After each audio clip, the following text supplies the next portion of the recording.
Hey up, Jess. Hey, Rob. Nice to be in the same country as you. Yeah, I think so. For the first time ever. Right. Welcome to New England, having left, well, Europe. The old England, the OG England before that. I'm here because we just hit 100k subscribers. And he flew all the way out for the occasion. Yeah, it definitely is not a coincidence that I just happened to be here at the same time as that happened. Yeah, of course. But we thought we'd celebrate it by bringing you 100 word facts from the episodes that got us this far. Exactly. Should we get cracking? Let's do it.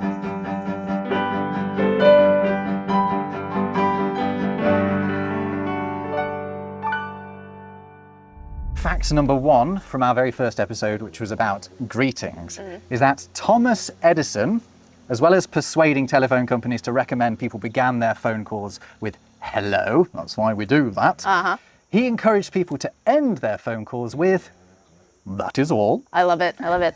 Alexander Graham Bell, meanwhile, wanted everyone to say ahoy, right? But hello became so heavily intertwined with telephone conversations that telephone operators in the United States were known as hello girls. I mean, that's the amazing thing. We didn't say hello before the telephone. Right?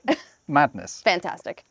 Our second episode was about myths. It was. Yeah, but not like mythology, like things we that had people... one of those, but Yeah, that's coming up later. But things that people think are true about words that aren't. One of them is that POSH is an acronym for port, out, starboard, home. That is not true, despite what Chitty Chitty Bang Bang tried to tell us. No ticket has ever been found with port, out, starboard, home written on it. many instances of supposed acronyms are false. Anything that existed prior to like 150 years ago was probably not an acronym if someone tells you it is, including swear words. Some people will say that the word shit is short for what is it? Ship high in transit or store high in transit, supposedly because that's how manure was shipped, but that is not the case. It has Old English and Middle English predecessors, all meaning exactly what it means today. There we go. Also, tip does not mean to ensure promptness. Correct.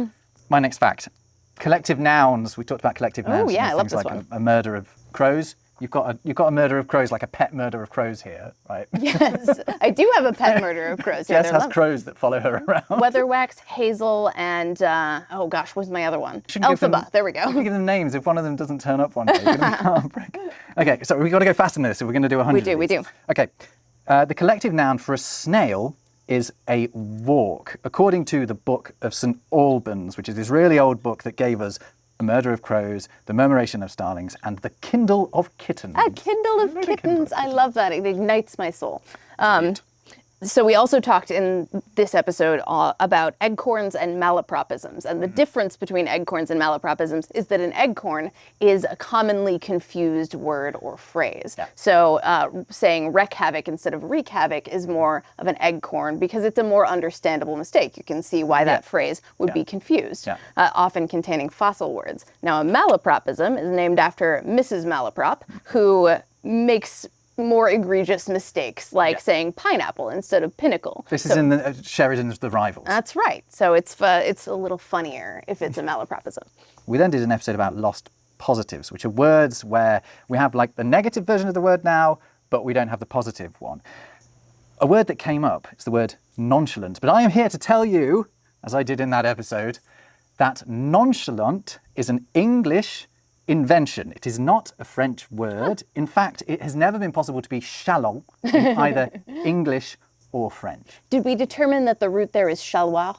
Yes, meaning heat. Excellent. Yeah. So related, but never a French word completely. Yeah, exactly. Excellent. We added non to the start of the sort of hypothetical French-sounding chalant. My favorite comparative word, which was a real Latin word, is the word, well, based on a real Latin word, is nonplussed. Typically, people will confuse the meaning of the word to mean something else, like confused, but it means you don't know how to respond. You literally can't do anything else, so it's non plus. Very good. Actually, well, keep the French in your head. I said the French in my head, right? Yeah, but it's Latin, so it's non plus. Right, but it does help. Nautical terms, we talked about the many phrases and words that we get from the high seas. So to show your true colours comes from the seas. Yeah, showing your flag, right? That's right, yeah. So to show your true colours is to reveal who you're actually operating on behalf of, because ships in combat would sometimes sneak up, or pirate ships would sneak up on other ships flying a fake flag, the flag of a friend of the ship that they're targeting, and then would at the last moment reveal their true colours, colours being a flag, as you said. And that's where we get the phrase. Sneaky. My favorite nautical etymology facts are the words relating to nautical, like astronaut, which means star sailor. It's a favourite. Cosmonaut, cosmos sailor. I also like nausea, which literally means seasickness. Yeah. So whenever we are nauseated or nauseous. We feel as if we are seasick. Yeah, exactly. There we go. We talked about word mashups. So, you know, when you have words that have either come together to make another word, or they've sort of been ripped apart to make two of them. Here's a good fact from that episode. Umpire, apron, and adder were all originally numpire, napron, and nadder, and a newt was originally an Ute. ute. Yeah. And those are examples of rebracketing, right? Exactly. So the N has been stolen from one word and given to the other, depending on, you know, which of those examples you're looking at, whether it's umpire or ute. But orange in English was never an orange. Let's nip that one in the bud. It was naranja, and then it has, you know, ancestors that began with an N, but in English it was never an orange. Never an orange. Never an orange. An orange. Never an orange it was. Now, if we mash up two words like hangry, when we make hungry, or when we're angry for being hungry, that's called a portmanteau, right? And that was coined by Lewis Carroll, who meant it to mean two words packed into one. There's some debate over exactly what he meant, but usually it's considered a suitcase or travel bag of some kind containing two words. And some of the ones that he originally coined in Jabberwocky and in some of his Alice stories were frumious, which was furious and fuming, and slithy, which is slimy and live. But some have entered common usage, like chortle, which is chuckle and snort, and galumph, which is gallop and triumph. I love this. You're wowing me with facts that I already had been told, but had forgotten. We've done so many episodes. Remind ourselves of these magical facts. As you might expect, me being a Brit, Jess being an American, we have covered the differences between British and American English. And one of them is the word we use for coriander, because you call it cilantro. That is correct. So those come from the same Latin word, which is coriandrum. And one of them is the Spanish, and one of them is the French. Interesting. It's as simple as that. You might also find dried coriander in an American kitchen, but the leaves, when you chop them up, are typically called cilantro. There we go. Another one, this is a common one, biscuit versus cookie. We've talked about this one. You made me biscuits this morning. Oh, that's right. Yeah. I made you American biscuits. Yes, exactly. Which I would have called a savory scone. Something like that. The word biscuit means twice baked and is related to the word, well, it's pretty much identical to the Italian word biscotti, right? Right. Because often they're harder cookies that are often twice baked. Yeah, those biscotti are really, really hard. Whereas American cookies, especially when you call them cookies, are a lot softer. But we would call all of them cookies. Yeah. How did we allow this to happen? We talked about colours. Here's one. The colour orange is named after the fruit, not the other way round. Most of the time that is the case, because the word green comes from a root that meant grass grow and graze and to sprout. It's just so difficult to think of a time that recent where we did not have the word orange. Right? I mean, in Old English it was called yellow-red. We called it things like saffron in the past, but orange is what eventually stuck. I believe it's been like tangerine too and things like that in the past, which now we have more distinctions thanks to our crayons and color boxes. Yeah, just all thanks to Crayola. Right. I'm going to move on to space. Yeah, let's do it. Let's hit the stratosphere. Yeah, well, let's do it. So here's something that surprised me. That's why I'm telling it to you. Galaxy already means Milky Way. It's from the Greek galaxias kaiklos, meaning milky circle. So the Milky Way galaxy, you're doubling up there. The other kaiklos we have is the zodiac, which was originally from the Greek zodiakos, kaiklos, meaning a circle of little animals. So it's related to words like zoology and zoo. Now you know. Indeed, indeed.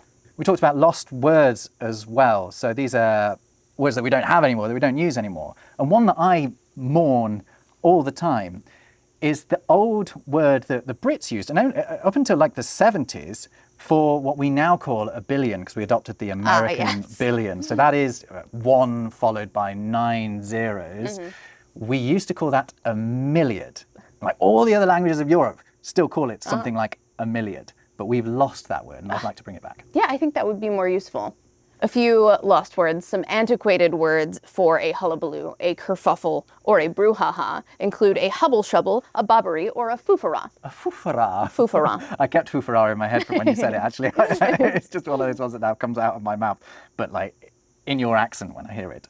Fossil words as well, not to be confused with lost words, but fossil words are words that we only still have in a certain formulation, like they only crop up in a certain saying or a phrase or whatever. And one of those is the word shrift, which only appears in short shrift. But a shrift was originally like a confessional or something like that. So to give short shrift was to give a condemned criminal on their way to the gallows or the chopping blocks only a short amount of time to confess their sins, presumably not enough time to get themselves out of hell, basically. My favorite one of these is hoist by your own petard, or hoist with your own petard, hoisted sometimes nowadays, but originally a Shakespearean phrase. A petard was a conical bomb that was used to breach fortifications. And the funny thing here is that petard is related to the French word péter, meaning fart. Hoist by your own fart bomb. And actually, that pété is going to come up again later. Oh, yeah. I've got another farty fact. Excellent. For later on. Okay, so here's a good one. We're talking about food, and I'm here to tell you that meat originally meant any food. Vegetables were known as green meat, dairy was known as white meat, and meat was known as flesh meat. That also explains sweetmeats, which we still use. Indeed it does. Excellent. The word companion literally means someone you share bread with. I think that's probably widely known. Also related to words like panini, empanada, and pantry. All things that are bready. Pantries are bready. Of course they are. We did an episode about contronyms, which are words that are their own opposites. And one fact that we didn't actually mention in that episode that we absolutely should have is that the words ravelled and unravelled mean the same thing. That very word on your chest there. Indeed, indeed. Look at that. By the way, you can get one of these if you'd like. They're in our shop, and they're lovely. So is this. Word nerd. We have merch for every word nerd. We also we did a number of nyms on that episode. It was our nym, so we did eponyms as well. And one of the more famous and surprising eponyms that is surprisingly true despite sounding fake is that sideburns are named after General Ambrose Burnside, who was a Civil War general who sported this magnificent set of whiskers. And it was eventually metaphysized because people assumed it was a more general term. I don't understand how that happens, how they just swap the thing around. But because I suppose you think they are burns on your side, but how do you explain the burns? Surely it just looks like, I don't know, if you have a dark beard, perhaps. There doesn't have to be a solid logic to it. People do all sorts of silly things, don't they? In our episode about mythology that we mentioned that we did do, I learned that all cereals are named after Ceres, who is the Greek goddess of agriculture. I love that fact. Panic is named after the forest god Pan, who supposedly drove people to madness or was just associated with the chaos of the wilds. Yeah, like the forests you've got around you here, the noises we've been hearing at night here could well have been created by that mischievous Pan. Very spooky to be outside at night around here. Panic-inducing. Palindromes. We talked about palindromes, so words that are the same in either direction. The longest palindrome in the Oxford English Dictionary is tataratat, which is 12 letters long, and was used by James Joyce in Ulysses to represent the sound of a knock at the door. He almost certainly did it on purpose. Yes, I believe that. He did a lot of that on purpose, especially in that work. Oh, yeah. A word that spells a different word when spelled backwards, like bonk and knob, is called a heteropalindrome or an anadrome. I like that one. There's another name for those as well. What is it? I don't matter.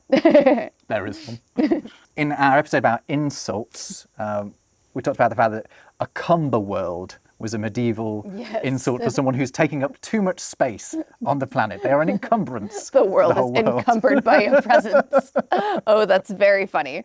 The ending ARD or ART is my favorite ending if you've been watching the show. It's used to make insults and pejoratives and to intensify things, as seen in dullart, braggart, and bastard, which literally means an unwanted saddle son. Yeah, pack saddle son. One you conceive while traveling. Yeah, I need a bit of a run-up for this one. So we talked about long words. Oh, and excellent. the longest scientific name for an organism is Mixococcus chlanphaepus gwyngyth gogerquindrobus clanticilio gogochensis, which is found in a soil sample from the Welsh village of Llanfairpwll Gwyngyth Gogerquindrobus Clanticilio Gogogoch. I don't know how well I did that, but a Welsh person tried to teach me. Phenomenal.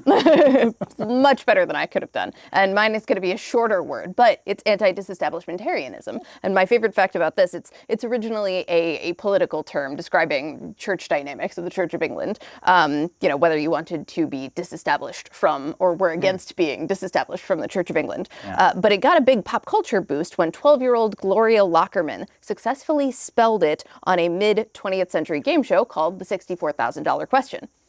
This is so good. I had no idea about this extra element of it. It's so cool. It's part of American culture that had completely passed us by. We went into much greater detail on that in the episodes. There's a lot more there. I also really enjoyed our episode about the periodic table of elements. Oh, that was there's fun. So many interesting stories behind all of those, 100 plus elements. I don't know exactly the number. But there is one place that has more elements named after it than any other. Remind me. It is Ytterby Oh, that's right. in Sweden, which is not far from Stockholm. It's like, is it on the coast or is it an island? I'm not entirely sure. It's a Swedish village. Anyway, and it's got Yttrium, Ytterbium, Terbium, and Erbium, all named after it in not terribly creative terms. But also Holmium, Scandium, Thulium, and Tantalum were found there as well. I love it. One of my favorite facts, elemental facts, is that the word brilliant is related to the word beryl. And beryls are gemstones, including emerald, aquamarine, garnet, and morganite. Beryllium. Nice. Indeed. Halloween. We're approaching Halloween. It's legit to do a Halloween. right around the fact. corner. I don't know. I've looked at my watch. Spooky season. So here's one. This is an annoying one, really. The word ghoul has a silent H in it. It's only got a silent H in it because the word ghost has a silent H in it. And ghost only has a silent H in it because Flemish printers, when the first printing presses came over to England, decided that it should do because in Flemish it has an H in it. We are actually very close to Sleepy Hollow here, the town of Sleepy Hollow. Spooky. But the town of Sleepy Hollow wasn't named Sleepy Hollow until 1996. It is a former area of Tarrytown, which is where Washington Irving, author of The Legend of Sleepy Hollow, lived. And eventually, when the town ran into hard times economically, they rebranded as Sleepy Hollow to cash in on some of that spooky clout. That's smart. Isn't it? I love it. Did it work? It did. It did. Tons of people go to Sleepy Hollow for Halloween. There's a great pumpkin blaze and a festival over there every year. Let's go there this afternoon. Okay. We did an episode about emotions, and I was surprised to discover in my research that sad originally meant to be satisfied, and in fact is related to the word satisfied or satiated, sated.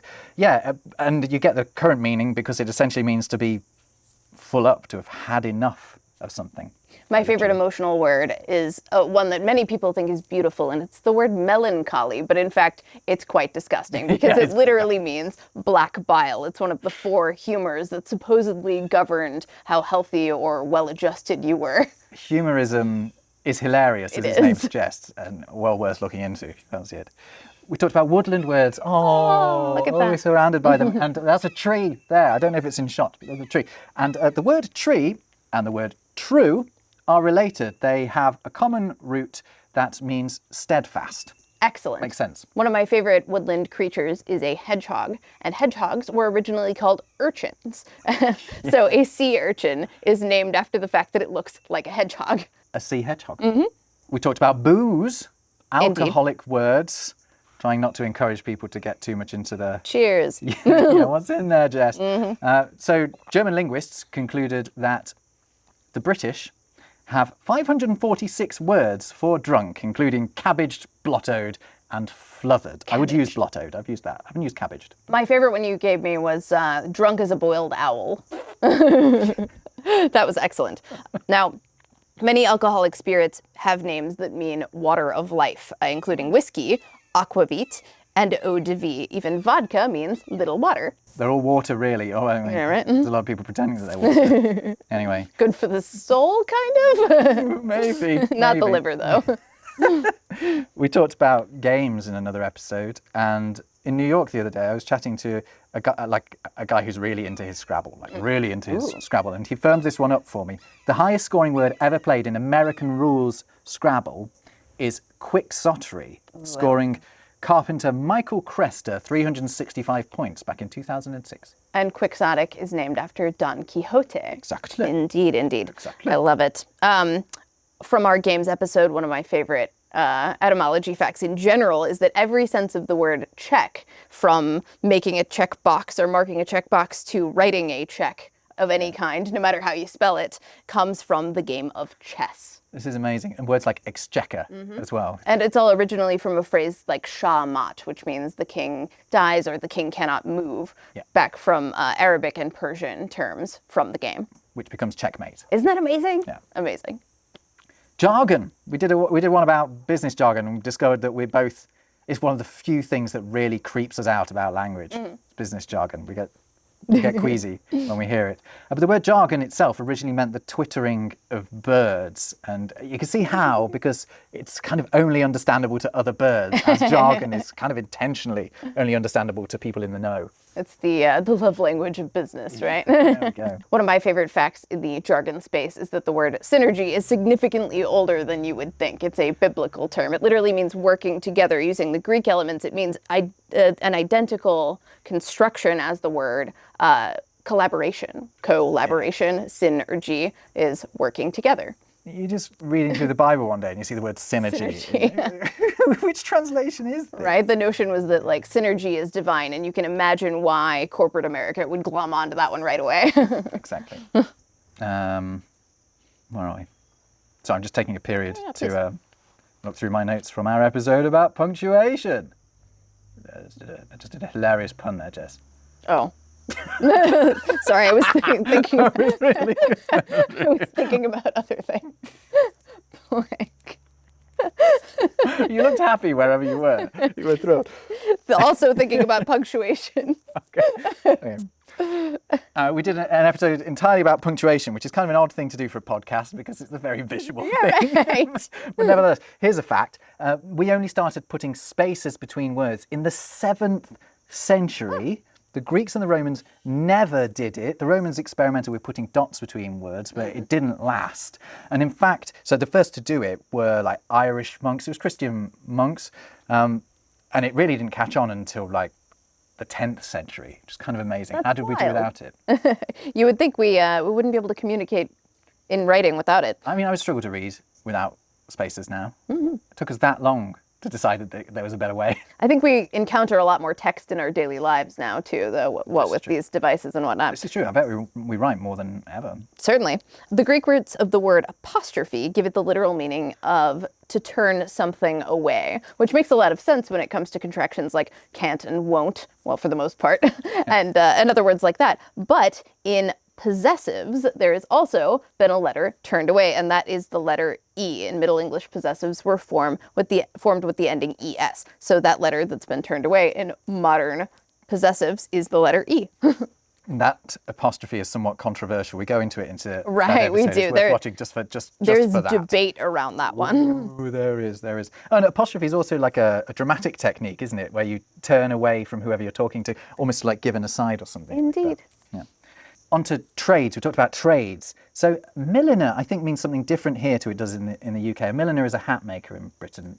That makes sense. Yeah, that's true here. I was saying, we live okay, near we are near Hat City right now, which is Danbury. Many milliners there. How exciting. Well, all those milliners are named after the city of Milan. Oh, yeah, it's the original Many milliners. hat makers there. Yeah, well, the original milliners were the traders that would sell garments from the Italian city of Milan. They were called Milaners. It is. I mean, they were very fashionable, surely. Also, in our trades episode, an Old English term for a carpenter was a tree wright. A baker was a bread wright. A battle wright was a soldier. A house wright was a builder. And a stone wright was a mason, which that one I think probably still has some legs. I like all of these terms. Yeah, they were replaced by French ones. Very weren't they? satisfying. You had a favorite write though. What was it? It was a food related one. I really like the fleshmonger, which is one that Oh, we lost. It was pudding right. You liked the. Yeah, that's right. I mean, I like the idea of them making treacle sponge and custard, but I guess they were making sausages or something like I that. do also like that Ben Jonson used the term playwright sort of ironically. Like he meant that as sort of a joke, like, haha, I make things that are plays rather than carpentry and whatnot. This is the interesting thing that I don't think has immediately occurred to everyone, is that playwrights does not refer to the fact that they write plays. Right, it's WRIGHT. They have wrought a play, Indeed. effectively. We did a Christmassy episode, and this is where our farty word comes back. The word partridge most likely means fart bird. The Greek love it. pedestai meant break wind, and the bird is perhaps so called because as it flies past you, it makes a sort of sound with its wings. That might be my favorite thing you've taught me on this entire podcast. And a fart bird in a pear tree. Oh, it's so good.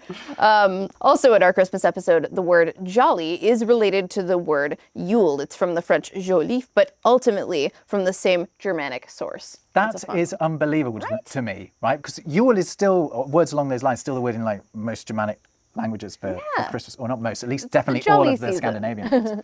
Joyful. Yes, the joyful, jolly season. Wow. We talked about idioms. We've done a few episodes about idioms, actually. They're popular, getting to the bottom of where they actually came from, or scotching ideas about them. But here's a really good, genuine origin story for stealing someone's thunder. So it comes from a time when an 18th century playwright, and there's that word, had his technology for making a thunder sound effect copied without his permission. So John Dennis is said to have said, when he went to see this play, it was a Shakespeare play, I can't remember which one, they said, "They will not let my play run," because his play had just been cancelled, "but they steal my thunder." Oh, how dare. Furious about it. That's where the phrase comes from.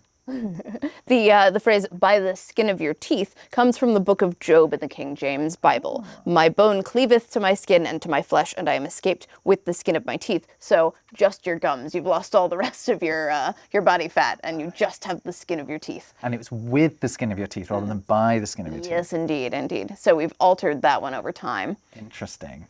We did an episode all about criminal terminology and words for crimes. So to eavesdrop originally meant to hide under the eaves of someone's house and listen in on their conversations, and it was a crime. Excellent. Well, not excellent. Excellent. Depends on who you're talking about. The word heist is a variation on the word hoist, as in to lift someone in the air with a petard, perhaps. It's the same logic as when people use the word lift to mean to steal. Yeah. So okay. heist and hoist, different parts of speech, same thing. And you can stick up a place, stick up the joint. Exactly. Wonderful. We talked about numbers in one episode and had the revelation that the word thousand means a swollen hundred. So the und at the end of thousand is related to hund, which is the old word we had for hundred, and then we added the rud at the end, which actually originally meant a count of 100. I'm getting geeky. Point is, 1,000 is a swollen hundred. I love it. The word algebra is from the Arabic term al-jabr, which meant a reunion of broken parts or a restoration, and it was originally a word for setting bones. This was the episode where I learnt of your excellent grasp of Arabic. I have a mediocre grasp of Arabic, but You pronounce things in a very convincing way. I can read it. That's about it. That'll do. Not well. That'll do. We did a musical episode, and my favourite fact from that was that the oboe used to be called, in English, the hautboy, The hautboy. Yeah. I love it. which is from the French hautbois, which means high wood, because it has a high register for a woodwind. But oboe is actually an Italian take on the French hautbois as well. The one thing that I learned in the process of researching that episode was that in ancient Greek theater, the orchestra was the semicircular space in front of the stage where the chorus of dancers performed. So the word literally means the dancing place. Brilliant. Right. Very different from now, right? Yeah. Another interesting place that orchestra turns up, which I didn't know, but I did learn from that episode, is at the end of the word karaoke. So the oki at the end of there is from a Japanese rendering of the word orchestra. I love it. It means silent orchestra. It's beautiful. We then did an episode about anatomy, bits and bobs on your body. And the word nostril comes from the Old English nosthril, which literally means a nose hole. And the ending there, the thurl, is related to our word thrill, which originally meant to run someone through, to put a hole in someone. Yeah. Awful. So if something is thrilling, it's at its worst, it's deadly. One of my favorite Old English words is one of the words for your head, which was your brain locker, your brain locker. That's good. They also had a barn locker as well, right? Which is your body, your bone locker. These have like kenning energy, right? When you use two semi-unrelated words to create an image of something else, a metaphorical image. That was a word you taught me, kenning. I didn't know about that. It's the same as the word Beowulf, which it means bee-wolf, but means a bear, a fluffy wolf-type animal. I used to see a bear and say, it's a bit like a bee, isn't it? Buzzing around. I mean, it does like honey too, so I think that's also part of the notion. Ah, there we go. Yeah. There we go. Yeah, of course. There's a bear here somewhere, isn't there? There is a bear here. I do have a bear. I call him Jeremy Bearamy. Jeremy. After The Good Place. One thing I had to get over when I first arrived at Jess's place is the fact that her cat is called Wolf. Yes, Wolfgang Amadeus Mozart. And is quite the character. He's also about the size of a bear. Yeah, big puss, big mog. Literary devices, we talked about literary devices. Old English poetry did not rhyme. They were very big on the alliteration instead. Rhyme was introduced by the French. In fact, Geoffrey Chaucer is credited with being the first to use an ABA BBCC, what was called a rime royale rhyme scheme, into English. One that April with the shortest sota, the druct of March hath passed to the rota. That's great. That is the verse that Jess uses to test her microphone. I do. That's the introduction to the Canterbury Tales, the preface. Another literary device here is oxymoron, which itself is also an oxymoron because its Greek elements give it the literal sense of sharp dull or clever stupid. Brilliant. So when we call someone a moron, we are calling them sort of Stupid, blunt, morose. dull. So another thing here is the word sophomore is often said to mean wise fool, but it's actually not quite that. It's more related to sophists or sophistry, which were people who, well, they were philosophers, but they were well known for rhetoric. And early at Oxford and Cambridge and whatnot, when you were a sophomore, you would study rhetoric. Brilliant. We talked about flowers on another episode, and the word daisy comes from the Old English for day's eye, because they open up during the day and they close at night. These are some of my favorites. I love dandelion, which is from the French dent de lion, meaning tooth of the lion. Other names for dandelions, by the way, that's from their jagged leaves, and other names for the plant include milkwitch, telltime, pissabed, and cankerwort. Actually, they still call it in French a pissenlit, piss bed. Swear words. This is an episode in which I blushed more than any episode ever. And that's saying a lot. There's been a lot of blushing over Hey, the past you're holding 69 up great. I've already sworn twice. So here's one. The bird, the kestrel, used to be known in English as the windfucker. It's again another unfortunate reference to the sound of the wings. Yeah. Beating and rapid movement Beat in the notion. air, yeah. So to fuck something was to beat something repetitively. There we go. Excellent. Now, we'll just stay on the topic. Oh, come on. We're almost through. We're Just almost get it out of the way. So, ass was a word for a donkey before it was a word for a butt, though both ass and arse coexisted in Old English. The donkey sense is related to the word asinine, which literally means like an ass. And so those words ass and ass, meaning an arse and a donkey, they've just kind of merged, right, they in their have, spelling, but over they're time. not related necessarily. We went on, if we can move on. We learned some good facts about printing and terms that we get from the printing presses and just the printing industry. So the Apple logo, it's not a logo, because a logo technically has to be a word. It comes from logogram or logotype, and the logo at the start of there is the Word. Greek logos, meaning word. There you go. Fabulous. Wait, what is it though? Well, I don't know, it's an emblem. Didn't we have a word for it? Oh, maybe. I don't know. Well, I mean, it is a logo, right? Right. I mean, the meaning of the word logo has changed, but originally it would be a single piece of, smelted type that was just a whole word at once. So the Google logo is a logo. Excellent. Speaking of pictogram type things, it is serendipitous that the word emoji sounds and looks similar to the Latin-derived English words emotion and emote, because they aren't related to one another, though emoji probably caught on in English due to its similarity. Emoji is composed of Japanese words meaning picture and character and has nothing to do fundamentally or etymologically with emotions. That is an amazing revelation to me. I just can't get my head around, actually. It's certainly intentionally been spread because it sounds similar. Yeah, it's caught on because it's easy to remember like that. Not a total coincidence, but it is serendipitous. Nevertheless, it's kind of cool. When we discussed the military and military words, we talked about the fact that colonel has that silent L in it because... Colonel. Colonel, yeah. Well, actually, the way I just said it then kind of gives it away. But we are using an Italian spelling, but a French pronunciation. So the French word is coronel with an R, but the Italian was colonnello.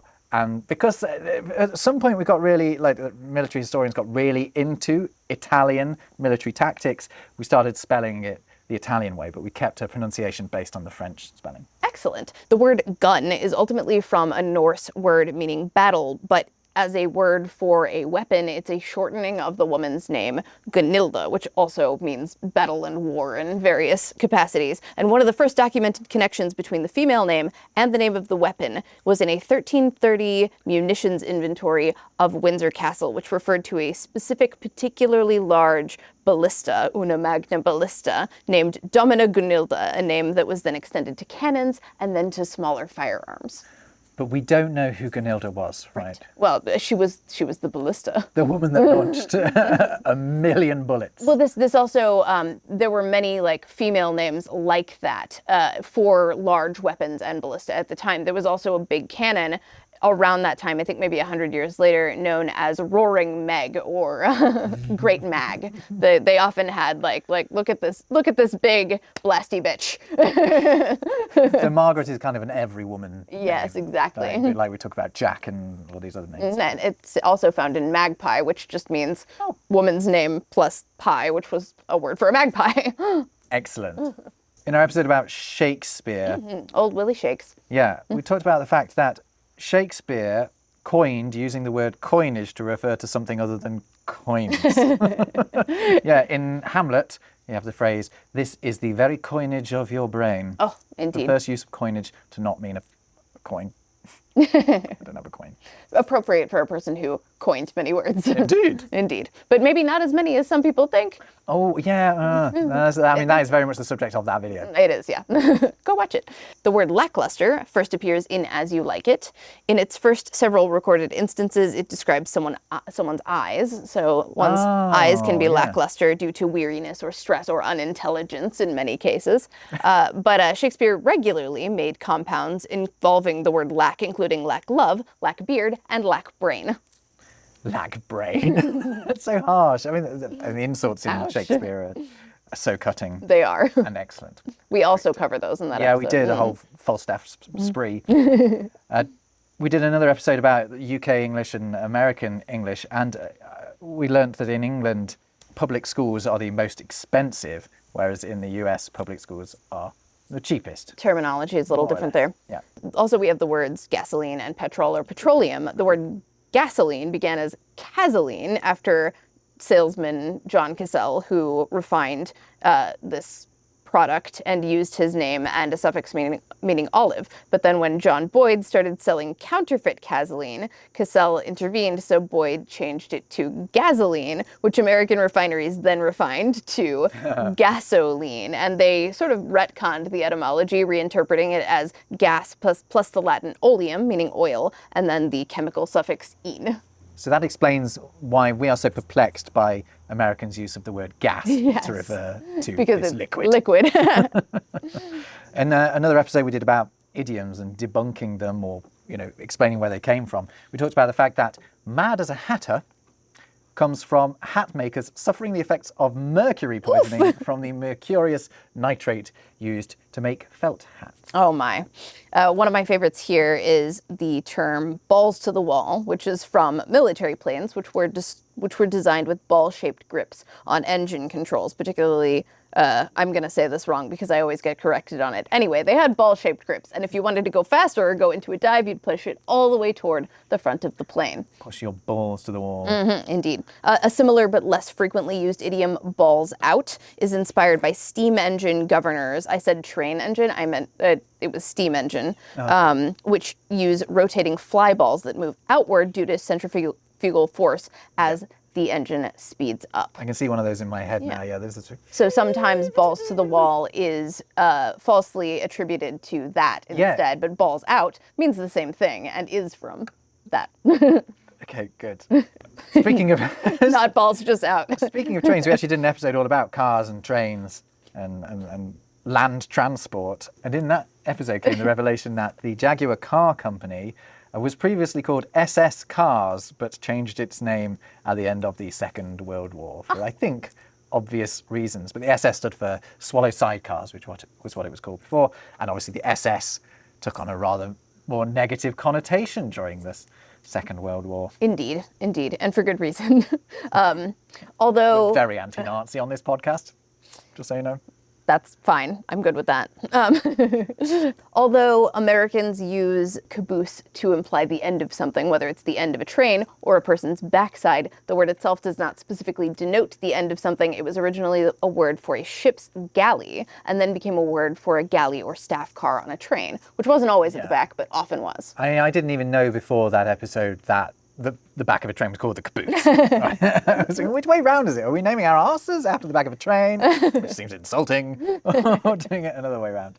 Our next episode was about fashion, and there's some really interesting origins for names of fabric and things that we wear. And here's a double one. So not only is denim named after the French city of Nîmes, it's de Nîmes, but jeans themselves are named after the Italian city of Genoa. It's based on an old English spelling of Genoa. 2 locations there. I love that. We saw a lot of that in that episode. We did. Knickers are named after knickerbockers, which are named after Washington Irving. Here he is again. His New York Dutch caricature, Diedrich Knickerbocker, who was illustrated wearing trousers, Dutch-style trousers that bloomed around the knee. Knickers became a nickname for bloomers, which also billowed around the knee, and then shifted back across the pond to become a British name for women's underwear. Bloomers, by the way, are not named for their blooming shape, but after Amelia Bloomer, who was a women's suffragist and rights activist who advocated for the mobility of the clothing item and was lampooned viciously for it. I was trying to work out whether she'd have been proud to have pants named after her. I guess it sounds like she would. She was heavily ridiculed in the media, so a little column A, a little column B. Holy etymology, Jess. We did an episode about phrases from religion. The phrase, the writing is on the wall, comes from the Bible. It's from the biblical tale of King Belshazzar, whose death was predicted by this disembodied handwriting on his wall. It said you're going to... Well, so it was interpreted, what was written on the wall, which was... Well, actually, people will know the Latin. But anyway, it said he's going to die later tonight, and... He did. Oof. The writing was on the wall. I love a good ghost story. It's great. Yeah. A Holy Ghost story. What else did we talk about in that one? We talked about John Milton's Paradise Lost, which has a few coinages. One of them is the first known instance of the word pandemonium, which was the name of Satan's palace in hell, which housed all of his peers and servants, and it literally means all demons. Yeah. Quite a chaotic place, hence pandemonium today. Pandemonium. We talked about insects and bugs and the like and the differences between those terms. Let's not go into it all now, but let's point out that a bugbear, which is a term we still use, but that was originally an evil spirit that would steal kids from their beds and eat them. Oh my goodness. It was also a word for a scarecrow, bugbear. Similar to a nightmare, which was not a nocturnal horse, but a demon that sits on you, like a sleep apnea demon or an incubus or succubus type. Yeah. Butterfly is not, contrary to popular opinion, a spoonerism of flutterby, but instead refers to myths that butterflies like to eat butter, or simply that many species of butterfly are a little yellow. There's also the fact that they... another name for them in Dutch was buttershite. Yeah, because if you've ever seen a butterfly's poo... Yellow poo. You'll understand. I love it. In our movies episode, we learned that the original blockbuster was a World War II bomb that was thought to be capable to destroy an entire block of buildings in one go. And the first film to be described as a blockbuster was called Bombardier. Oh my goodness. Excellent. The Simpsons has coined and embiggened several perfectly cromulent words, including embiggened and cromulent, which with cromulent being a mostly nonsensical word that in context means satisfactory. Very good. An episode about time and terms for time, we talked about a medieval method of telling the time that broke the hour up, not into minutes and seconds, but into pricks, moments, ounces and atoms. There were 22,560 atoms to an hour. And we should talk about what does atom mean again?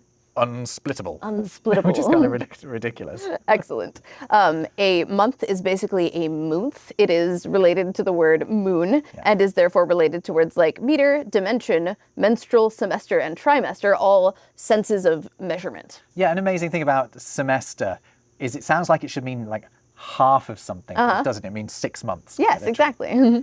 We did an episode all about the contribution that the French language has made to the English language, which is huge, mainly thanks to William the Conqueror and his lot invading England in the 11th century.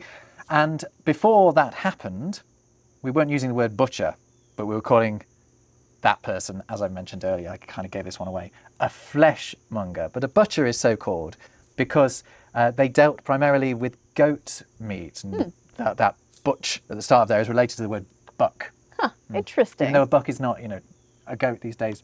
It is in some languages, like in Afrikaans you have a bok, which is a goaty kind of animal. Springbok is a little jumping goat. Very cute. The word boudoir is from the French bouder, meaning to pout or to sulk. So a boudoir is a place where a woman can withdraw to go be alone or literally have like a grumpy room.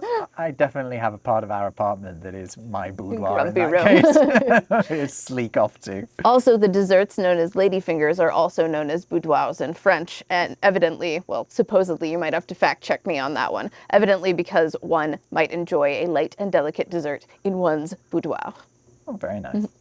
In our episode all about terms for weather, I mentioned, because I had to look this up because it's a very American phrase, but it's one that has slipped into to British English as well.